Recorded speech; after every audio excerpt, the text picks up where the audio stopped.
사회복지 실천 세미나 5주차 2차 실시간입니다. 자, 우리 여러분들 지난 시간에 이어서 우리 사회복지 실천 세미나의 역사에 대해서 계속 살펴보도록 하겠습니다. 지금 이 영상이 아마 우리가 5주차 마지막 수업 영상이 됩니다. 그래서 이 영상 이후 수업부터는 10월 12일이 아마 6주차 수업이니까 여러분들은 이 영상까지 수강을 하시고 10월 12일 날 이제 수업을 오시면 됩니다. 특히 10월 12일 수업은 이 영상과 이어서 계속 연결되는 내용이기 때문에 가능하시면은 이 수업을 수강할 수 있는 기간은 10월 16일로 학교에서 그렇게 정해 놓았을 겁니다. 그렇지만 여러분들은 가능하면은 10월 12일 날 우리가 대면 수업 오기 전까지 여러분들이 이 내용을 이미 수강을 하시고 오셨으면 좋겠습니다. 사실 제가 홈페이지 들어가면은 어떤 학생이 이 수업을 들었고 안 들었고 우리가 다 볼 수 있거든요. 그렇기 때문에 뭐 꼭 그렇게까지는 안 하겠지만 가능하시면은 이 역사 부분은 특히 연결되는 내용이기 때문에 생뚱맞게 중간에 쑥 들어가서 그 내용을 들으면은 물론 이제 뭐 다 이해 못한다 이건 아니겠지만 앞뒤 잘라먹고 중간에만 들었게 되면은 그 내용만 또 이제 어찌 보면 이해할 수밖에 없는 그런 단편적인 그런 이제 지식 습득이 되니까 가능하면은 특히 이 역사 부분은 순수대로 다 수강을 하셨으면 좋겠습니다. 자, 지난 우리 수업 시간에 이 내용을 여러분들이 보셨을 겁니다. 그래서 이 세계 최초의 사회복지법인 이 엘리자베스 구분법이 나오게 된 계기는 봉건 사회의 이 계급 중심으로 이루어졌던 중세 시대에 그 당시 시대 상황을 말씀드리면서 왕권을 잡게 된 그러한 절대 왕정 시대에서 이 튜더 왕조가 즉 헨리 튜더 7세가 장미 전쟁에서 승리를 거두면서 결국에는 절대 왕정 시대가 시작되면서 이 튜더 왕조가 왕권을 강화시키기 위해서 중앙 집권화와 관료화 그리고 종교개혁을 통해서 왕권을 강화시키게 되면서 이 튜더 왕조의 마지막 왕이었던 이 엘리자베스 여왕이 결국에는 마지막으로 만들어내게 되는 게 이 엘리자베스 구빈법입니다. 참고로 엘리자베스 여왕이 만든 세계 최초의 사회복지법인 엘리자베스 구빈법은 1601년도에 만들어졌다는 것은 이미 알고 있습니다. 그리고 엘리자베스 여왕은 1603년도에 죽거든요. 결국 자기 정권 마지막 말기에 만들어졌다 볼 수 있겠죠. 이렇게 왜 그러면은 자기 정권 마지막 말미에 만들게 되었냐면은 이유는 자, 정치적인 배경입니다. 결론 내리면은 많은 이 국가 입장에서 왕의 힘이 강해지고 그리고요 왕의 인기가 좋으려면은 많은 국민들이 행복해져야 돼요. 그쵸? 행복하게 인간다운 삶을 잘 살아야지만 이 왕의 인기가 올라갈 수밖에 없는 거죠. 지금도 마찬가지잖아요. 코로나 시대라고 하더라도 만약에 우리나라 국민들이 경기가 나빠지지 않냐고 특히 우리나라 같은 경우에 만약에 코로나 때문에 경기가 나빠지는 게 아니라 오히려 경기가 좋아지고 많은 국민들이 재난지원금을 받지 않아도 오히려 세금을 더 많이 내도 경제가 너무 잘 돌아가서 나한테 소득이 더 좋아졌다. 만약 이렇게 우리나라 국민들이 다 지금 그러한 생활을 한다면은 사실 지금 현재 정권을 잡고 있는 이 문재인 대통령 이 정권은 인기가 더 올라갈 겁니다. 그럴 수밖에 없는 거죠. 그렇기 때문에 결국에는 이 국민들의 삶을 더 행복하게 만들어줘야 되는데 이 엘리자베스 여왕 아버지 때는요. 그러면은 자 다시 결론 내릴게요. 국가가 부강해지려면은 국민들이 결국 세금도 잘 내줘야 돼요. 그 말은 그 국가에서 일할 수 있는 사람들이 일을 다 열심히 잘해야 됩니다. 그런데 우리가 이어서 계속 나오겠지만 여러 가지 사건이나 여러 가지 시대 상황으로 인해서 그 당시 세금을 내지 못하는 사람들이 많이 있었단 말이에요. 세금을 많이 못 냈단 말을 다른 말로 하면은 일자리가 없어서 구걸을 하는 사람들이 많이 있었단 말이에요. 그 중에는 진짜 일자리를 못 구해서 구걸한 사람도 있겠지만 고의적으로 일자리를 구하지 아니하고 그냥 구걸만 일 삼는 사람들도 있었단 말이에요. 즉 근로 능력이 있음에도 불구하고 일하지 아니하고 구걸을 한 사람이 있었단 말이에요. 왜요? 저 때만 하더라도 젠틀이들이나 귀족 부인들이 자신들의 이 자선 활동을 통해서 천국의 상금이 쌓인다는 그러한 사고 때문에 어떻게 되었죠? 많은 사람들이 일하지 않고도 충분히 자선을 통해서도 먹고 살만 했거든요. 근데 국가 입장에서는요.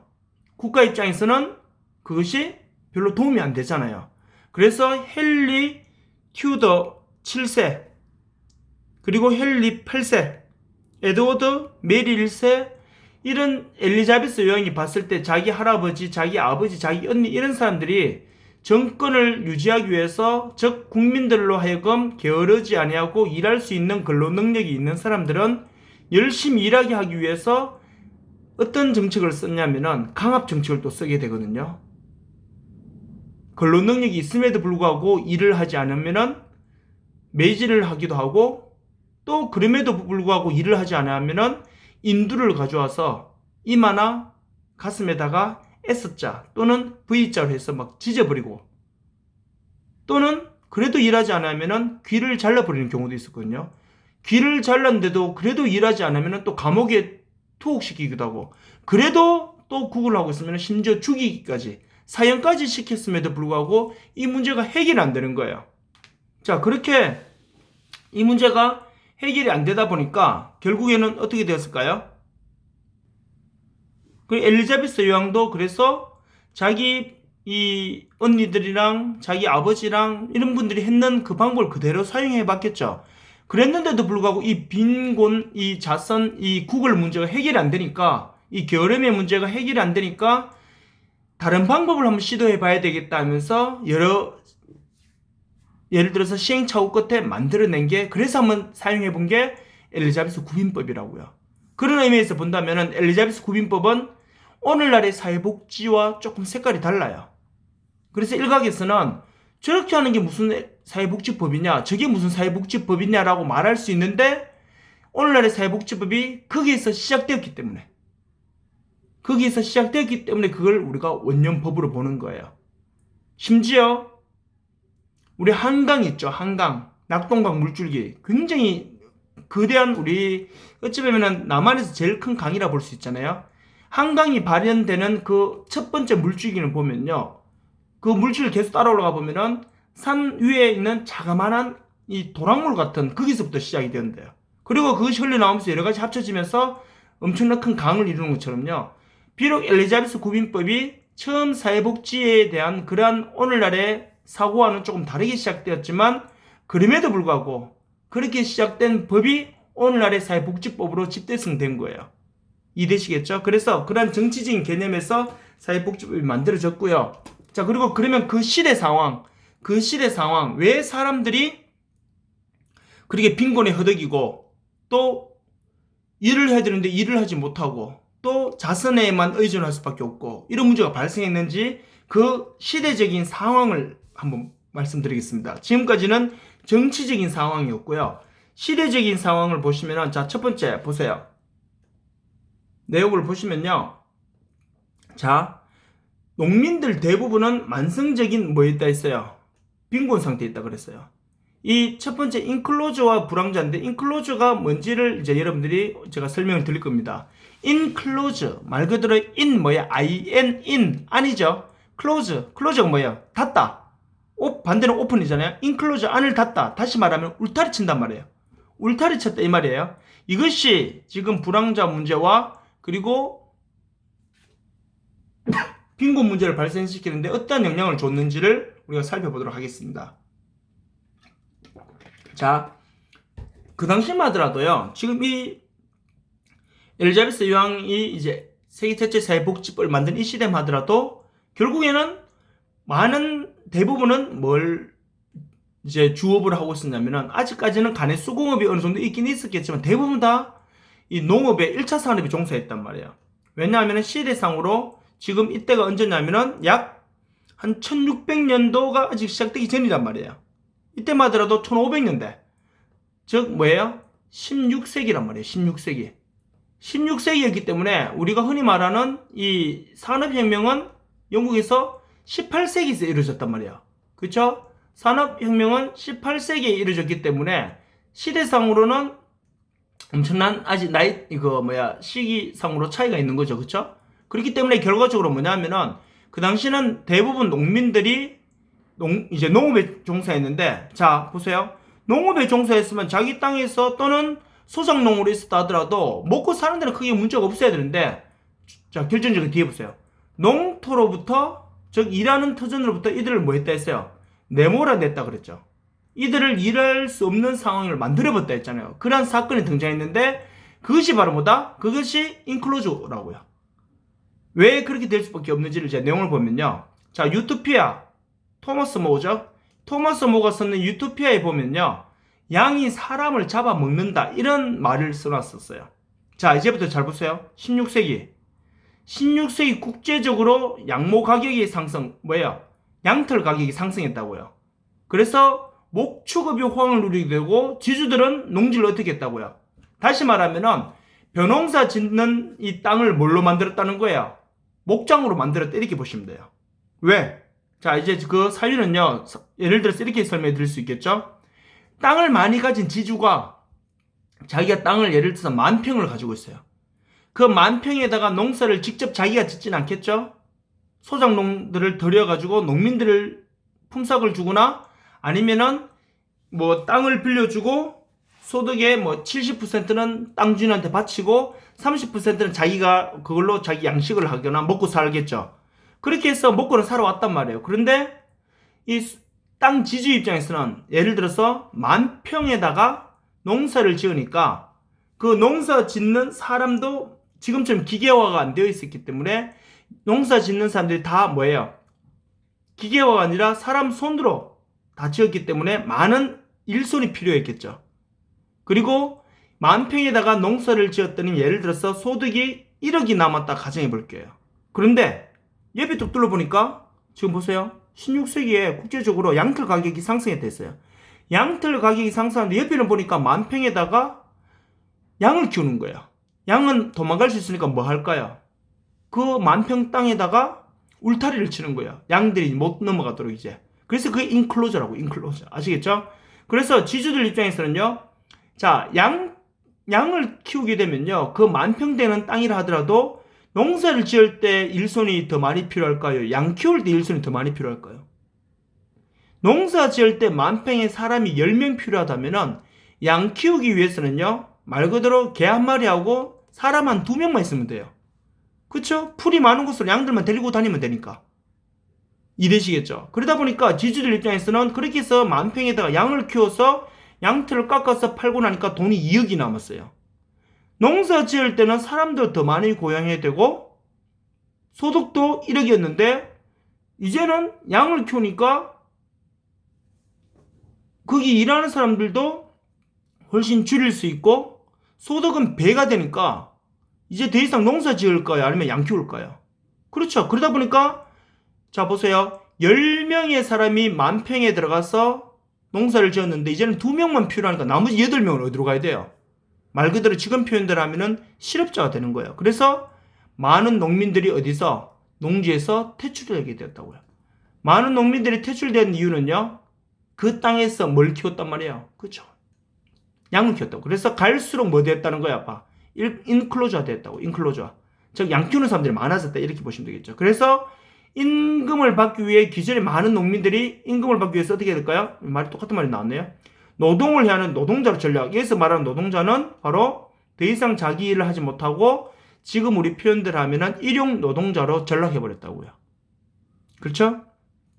그래서 밑에 보시면은 여기는 인클로저겠죠? 인클로저로 인해서 많은 사람들이 피해를 입고 노동자로 이제 전락하게 되는 그런 이제 문제가 발생했다고요. 그래서 시대상으로는 이 인클로저, 즉 이 문제가 발생하기 전까지는요. 많은 사람들이 그래도 많은 이제 이 지주들의 땅에 들어가서 거기서 농사를 짓고 한 70%는 지주한테 바치고 땅 주인한테 그리고 나머지 30% 갖고는 그 일부에서 또 세금도 내고 지주는 70% 받은 것에서 또 세금도 내고 30% 가져간 이 농민 입장에서도 근로자들도 또 세금도 내고 자기 먹고 사는 데는 그래도 괜찮았단 말이에요. 그런데 지금 8명의 사람들이 이제 2명은 목장에 취업을 했는데 재취업을 했는데 나머지 8명이 일할 데가 없으니까 이 사람들 실업자가 됐잖아요. 실업자가 되니까 당연히 세금도 못 낼 뿐더러 자기 삶이 또 계속 영위가 안 되잖아요. 국가 입장에서는요. 세금 내줘야 될 8명이 지금 없어져 버린 거예요. 국가 입장에서는 손해죠, 지금요. 그래서 밑에 보세요. 넘쳐나는 불황자로, 즉, 실업자로, 노숙인으로 다 전락해 버렸다고요. 그래서 국가 입장에서는요, 국가에서는 거기에 대해서 위기에까지 이르게 되는 거예요. 그래서 현 체제를 유지하기 위해서 튜더 왕조의 마지막 왕이 내놓았던 게 바로 뭐냐면은 이 엘리자베스 왕이 만들어 놓은 게 엘리자베스 구빈법이라고요. 자, 엘리자베스 구빈법, 그래서 사회복지 키틀로 그것이 자리 잡게 되었다 했는데, 자, 그러면 보세요. 엘리자베스 구빈법에 그러면은 특징을 알아야 되겠죠. 이것이 실직자가 넘쳐나게 되고 국가는 위기에까지 오게 되고 많은 국민들은 세금도 안 내고 다 저렇게 실업자로 전락해 버리니까 이 국가는 굉장히 마이너스가 돼버린 거예요. 지금 마이너스가. 그런데 중요한 거는 국가 입장에서는요, 누가 필요했냐면은 일할 수 있는데 지금 일 안 하는 사람, 이 사람들이 지금 필요했던 거예요. 근데 말씀드렸듯이 그 당시 많은 자선단체와 젠트리와 귀족 부인들에 의해서 근로능력이 있는 일용 노동자나 불황자나 실직자들도 굳이 이제 일 안 해도 옛날에 허리 아프게 저기 가서 일해서 30% 가져와서 세금 내고 근근히 먹고 살았는데도 지금은 그때보다도 조금은 못하겠지만 대신 일 안 해도 되니까 나는 평생 이렇게 노숙자로 살아야 되겠다. 이렇게 생각하는 사람들이 넘쳐났다고 지금요. 그런데 국가 입장에서는요. 어차피 연세가 많이 드신 분들이나 너무 어린 아이들이나 예를 들어서 근로능력이 없는 젊은 사람들 같은 경우는 국가 입장에서 어차피 저 사람들은 일을 못하니까 어차피 세금도 못 내는 사람들인데 국가 입장에서 찾고 싶은 사람들은 누구였냐면은 근로능력이 있는 사람들. 이런 사람들을 국가에서는 그냥 저렇게 불황자로 노숙인으로 저렇게 안 놔두고 싶었던 거예요. 그래서 그 사람들을 어떻게 할까요? 그 사람들을 찾아내는 방법이 바로 뭐였냐면은 그게 엘리자베스 구빈법이었다고요. 그래서 엘리자베스 구빈법은 제가 초대에 말씀드린 대로 오늘날의 사회복지와 조금 색깔이 달라요. 그럼에도 불구하고 거기에서 사회복지의 오늘날의 이 사회복지의 어찌 보면 발전으로 오게 된 처음 기초석이 되었기 때문에 우리가 사회복지의 시작은 엘리자베스 구빈법으로 1601년도 이렇게 보는 거예요. 자, 그래서 이 엘리자베스 구빈법이 나오게 된 이 구체적인 정치적인 배경은 중세 시대를 건너오면서 영국에서 이 두 집안의 이 내전을 통해서 영국 내 최강의 귀족 집단인 이 랭커스터가 집안과 요커가 집안의 이러한 장미전쟁 정치적 배경을 통해서 정권을 잡게 된 이 어찌 보면은 정부, 왕, 이 왕이 왕권을 강화시키기 위해서는 국민들이 어떻게 해야 될까요? 왕을 바라봐야 되잖아요. 그래서 중앙 집권화시키고 그리고 관료제를 만들고 그리고 무엇보다도 종교개혁을 통해서 종교개혁의 힘을 꺾어버리고 그리고 결정적으로는 국민들이 세금을 많이 내줘야지만 열심히 다 일해서 세금을 잘 내줘야 국가가 더 부강해질 수 있잖아요. 그런데 저는 정치적인 배경사상 속에서 자기 할아버지, 아버지, 언니들은 때려도 보고 감옥에 가둬도 보고 불로 지져도 보고 귀도 잘라도 보고 죽여도 봤지만 해결 안 되니까 엘리자베스 여왕이 새로운 대안을 하나 내놓은 것이 엘리자베스 구빈법이고 그런 구빈법이 나오게 된 그러한 사회적 배경은 지금 오늘 했던 이 인클로저. 그 당시 국제적으로 양털 가격이 상승하다 보니까 사람들이 대지주들이 농지를 변경합니다. 농사를 안 짓고 목축업을 하는 거예요. 그러다 보니까 거기서 일하던 수많은 사람들이 다 퇴출을 당하면서 다 또 이 불황자로 전락해버리니까 국가에 세금을 또 안 내잖아요. 이 사람들이. 노숙하고 불황자들이 어떻게 세금을 내겠어요? 그래서 국가 입장에서는 이래서는 안 되겠다. 일할 수 있는 근로능력이 있는 사람들은 뭔가 대책을 세워야 되겠다. 그 법 내용이 바로 엘리자베스 구빈법이라고요. 그래서 이 엘리자베스 구빈법에 대한 그러한 조금 더 구체적인 법의 내용에 대해서 좀 더 살펴보도록 하겠습니다. 자, 그래서 빈민법 시작, 이거는 제가 지금까지 설명드렸던 그 내용들을 요약했는 거예요. 자, 보세요. 1948년도에 불과 수개월 만에 자, 이 빈민법이 시작된 경우는요. 자, 이거는 뭐 우리가 대면 수업이면은 이것저것 이야기도 많이 하면 감드는데 흑사병으로 유럽 인구가 많이 죽었어요. 그러다 보니까 많은 사람들이 죽어나가게 되고 모든 것이 파탄에 이르게 되니까 또 뭐예요? 그 당시 많이 힘들어지게 됐단 말이에요. 자, 이런 시대가 오면서 지금 코로나 만약에 예를 들었어요. 이 코로나라는 이 바이러스가 지금 이 14세기 지금 1348년 14세기 때 코로나가 지금쯤 있었다면은 이것도 인류 역사에 또 한 획을 긋지 않았겠어요? 지금에야 이 바이러스 백신도 지금 이렇게 빨리 만들어지고 또 확실하게 치료제는 없지만 기존 치료제로 거의 사람들이 90% 이상이 다 회복하잖아요.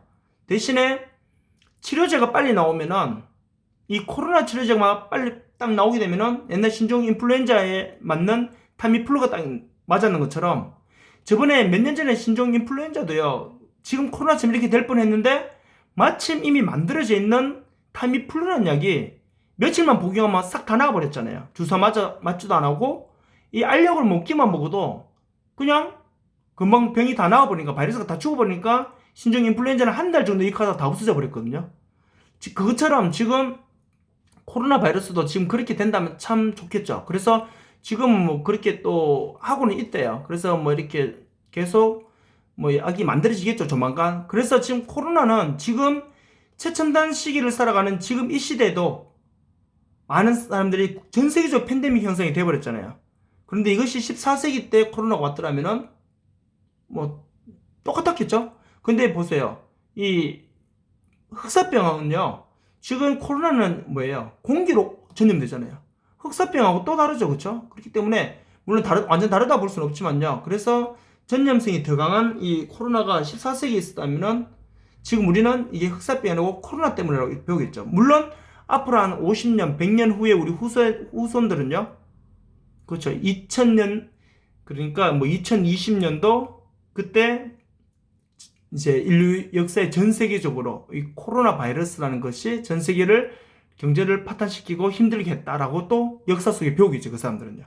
자, 어쨌든 간에 이런 이제 빈민법이 시작된 또 계기가 흑사병도 있었고요. 그리고 요 보면은 1950년대 이후에 노동자 규제법이나 1950년대 헨리 8세에 의해서 노동 무능자를 이렇게 쭉 이런 내용들이 다 나와요. 이런 내용 제가 지금까지 설명 다 드렸던 거고요. 이런 게 왜 하냐면은 자, 국가 입장에서는요. 이렇게 지금 제가 동그라미 하는 그 부분 이런 거를 할 수밖에 없는 게 뭐냐면은 지금 이거는요. 한마디로 말해서 일할 수 있는 사람은 일하라는 거예요. 일해야지만 국가에 뭘 낼 수 있으니까 세금을 낼 수 있으니까요. 그래서 재미있게 보세요. 세금을 안 내는 사람들에게는 지금 보세요. 일할 수 있는데 일 안 하는 사람들은 보세요. 3일 동안 노동 거부하면 V자나 S자로 인두로 찢어버리기도 한다 했죠. 그리고 많은 이렇게 이런저런 방법을 헨리 8세 때도 에드워드 6세 때도 메리 1세 때도 엘자베스 여왕 1세 초창기 때도 다 그렇게 해봤지만 해결이 안 되니까 자 비인간적인 법을 지나오면서 비인간적인 법은 누가 사용했을까요? 그렇죠. 엘리자베스 여왕 자기도 사용했지만 자기 언니, 자기 아빠, 자기 오빠들 인사를 다 쓰는 거예요. 그래서 튜드 입법은 1601년도에 엘리자베스 비민법으로 집대 승하게 되었다고. 앞선 법들을 계속 업그레이드 하면서요. 그래서 이 엘리자베스 구빈법이 만들어졌는데 그렇다면은 엘리자베스 구빈법이 무슨 법이냐? 자, 그 내용을 잠시 살펴보고 아마 이 시간을 마쳤으면 합니다. 자, 보세요. 엘리자베스 빈민법은요. 튜드 왕조의 5번째 여왕, 마지막 여왕입니다. 헨리 8세 딸입니다. 언니 메리 1세 사망 후에 1558년도에 왕으로 등극하게 돼요. 그러면요. 1601년도에 만들고 1603년도에 죽었으니까 결과적으로 뭘까요? 엘리자베스 여왕도요. 처음 왕이 되고 무려 40년 넘게 40년 정확하게는 43년 동안요. 자기도 때려도 보고 불로 찢어도 보고 감옥에 가둬도 보고 심지어 죽여도 보고 했겠죠. 40년 동안 이 문제를 해결하려고. 그렇게 했는데도 불구하고 안 되니까 1601년도에 이러저런 이것도 물론 1601년도 1년 만에 고안했는 건 아니겠지만 여러 해에 걸쳐서 고안해다가 마지막에 1601년도에 집대에서 만들어낸 게 엘리자베스 구빈법이라고요. 그리고 이 사람은요. 1603년도에 죽어요. 죽고 나서 튜드 왕조는 끝이 나고 스튜어트 왕조가 시작됐죠. 그래서 16세기 대표적인 불황자 증가 요인 3가지. 저 국가의 입장에서는 어찌 보면은 이제 이 왕권을 강화하기 위해서 국민들이 열심히 일하고 또 세금도 잘 내줘야 되는데 그거를 뭐예요? 그거를 방해했다기보다는 그거에 대해서 걸림돌이 된 사건들이라 이렇게 보시면 되겠죠. 그 세 가지가 첫 번째는 인클로즈 운동. 두 번째는 그 당시 농사가 또 잘 안 됐대요. 그나마 이제 목축업을 100%다 했는 건 아니거든요. 그리고 목축업할 수 없는 공간도 있잖아요. 거기서 농사를 지었겠죠. 근데 그 농사가 어떻게 됐을까요? 잘 안 됐어요. 그래서 흔히 말 여기서는 인클로즈 운동이 또 하나 굳이 들어가자면 되겠고요. 여기는요, 흉작도 있었지만 또 많은 사람들이 이 일자를 놓게 된 또 결정적인 계기가 우리 앞에서 했는 것처럼 흉작과 여기서는 그거 같이 써놓으시면 돼요. 흑사병. 뭐 그런 것들 되겠고요. 그리고요, 마지막에는 여러분 제가 수업 시간에 앞에는 말 안 했는데 이 발달서 거기까지 들어가려는 건 너무 여기 시간을 많이 뺏길 것 같아가 그 결론만 말씀드릴게요. 이 당시에 신세계로부터 기금속이 많이 유입됐어요. 기금속이 많이 유입되니까 당연히 어떻게 될까요? 시중에 뭐가 많이 돌아다닐까요? 그쵸? 시중에 흔히 말 통화가 많이 돌아다닌다고요. 시중에 통화가 많이 도니까 당연히 어떤 현상이 나타나요? 경제적으로요? 그쵸? 인플레이션 현상이 나타나겠죠. 시중에 통화가 많이 도니까 인플레이션 현상이 나타나니까 물가가 오르게 되는 그런 현상이 발생해 버렸다고요. 그래서 물가가 오르면 오를수록 당연히 소득이 낮은 취약계층 사람들은 생활하기가 더 힘들어지겠죠. 그래서 16세기 대표적인 불황자 증가 요인은 바로 흑사병과 인클로즈 운동, 그리고 뭐 흉작, 그리고 인플레이션 현상이라고 보시면 되겠죠. 근데 엘리자베스 이 정부가요, 그 당시에 이 인플레이션이라는 그런 경기 변동이나 이런 것을 그 본질을 이해했을 리는 없죠. 이게 자본주의로 오면서 오늘날 나타난 개념, 저 당시 저런 개념, 경제적인 개념 때문에 힘들었겠구나, 이렇게 우리가 지금 바라보는 거지. 그 당시 사람들이 인플레이션 이런 말은 몰랐겠죠, 당연히. 자, 어쨌든 밑에 보세요. 밑에 있구나. 엘리자베스 정부가 인플레이의 본질을 이해했을 리는 없겠죠, 당연히. 그러나 실업의 원인이 결국 뭐다는 거? 개인의 게으름 때문만은 아니라는 사실이라고. 결국 뭐예요? 인클로즈 운동이나 흉작이나 흑사병이나 이 기금속 유입으로 인한 물가 상승 이런 것들로 인해서 게을러서 일 안 하는 것만은 아니다라는 거. 그래서 빈민구제에서는요, 보세요, 진짜 실업자와 나태한 자를 구별해야 한다는 관념이 강화되었다는 거죠. 다시 말하면 일할 수 있는데도 불구하고 일 안 하는 사람들이 있단 말이에요. 근데 일을 할 수 없는 사람들이 있단 말이에요. 제일 대표적으로 노인과 어린아이와 장애인. 그래서 이거를 좀 구별해야 될 필요가 있었겠죠. 그래서요, 엘리자베스 구빈법은요, 구빈의 책임을 그전에는요, 자선을 통해서 누가 책임졌었어요? 그죠? 교회, 젠틀이, 얘들이 책임져요. 종교가 책임졌는데 이제는 엘리자베스 구빈법 이후로부터는요, 교회가 아닌 누가 지겠다는 거예요? 정부가 지겠다는 겁니다. 빵을 줘도 이제 누가 주겠다는 거예요? 정부가 주겠다는 거예요. 그러면 당연히 젠틀이나 귀족들은 다 정부로부터 뭘 바쳐라는 거예요? 세금을 바쳐라는 거예요. 그럼 누구의 힘이 또 커질 수밖에 없어요? 그쵸? 왕의 힘이 커지는 거예요. 그러면은 자기가 자기 밥 벌어먹고 사는 사람은 그냥 그대로 살고, 근로 능력이 있거나 없거나 아무튼 간에 지금 당장 빵이 필요한 사람은 그 빵을 이제는 자선을 통해서 주는 게 아니라 누구를 통해서 주겠다는 거예요? 정부를 통해서 주겠다는 거예요. 그래서 엘리자베스 구빈법은요, 구빈의 책임을 교회가 아닌 누가 최초로 지게 됐다? 정부가 최초로 지게 됐다는 거.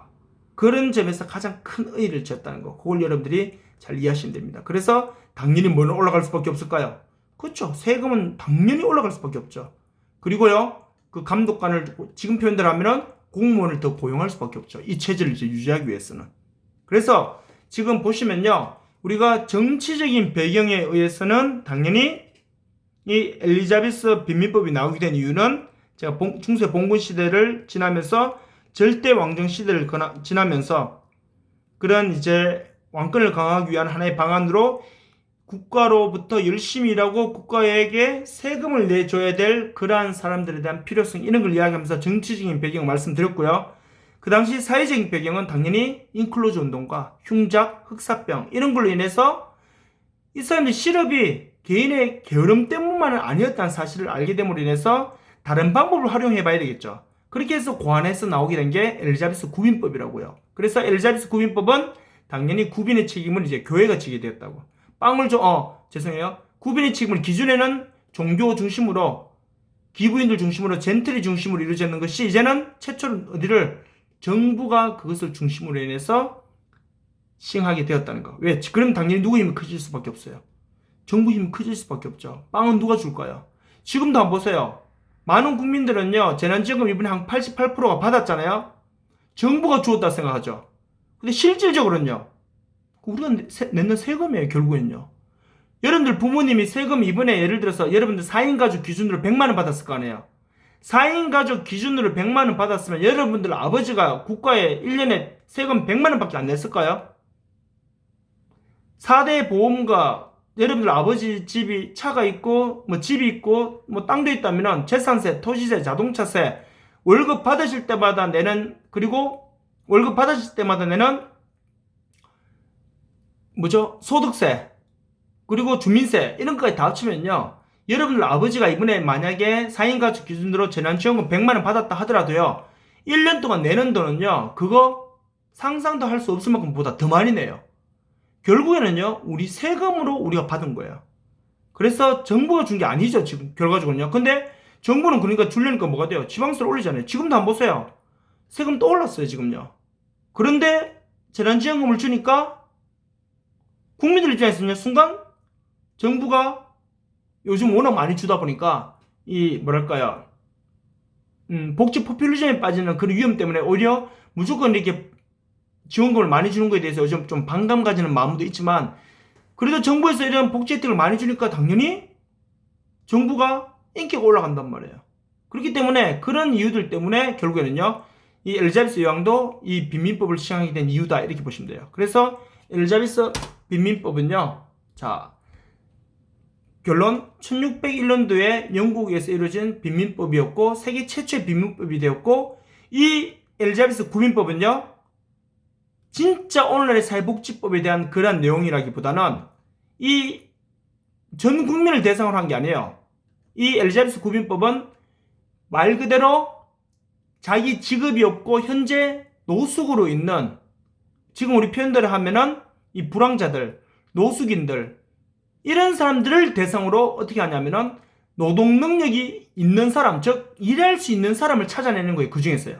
그 서울역이나 이런 데 가서 아니면 대구도 보면은 동성로나 반월당 이런 데 가서 노숙하시는 분들 중에 일할 수 있는 사람들 그리고 일할 수 없는 사람들 앞으로 일 가능한 사람들 어린아이들이나 임산부 이런 사람들이겠죠. 그래서 노숙인들을요 불황자들을 세 부류로 나누는 게 결국 뭐다? 그게 엘리자베스 구민법이라고요. 왜 나눴을까요?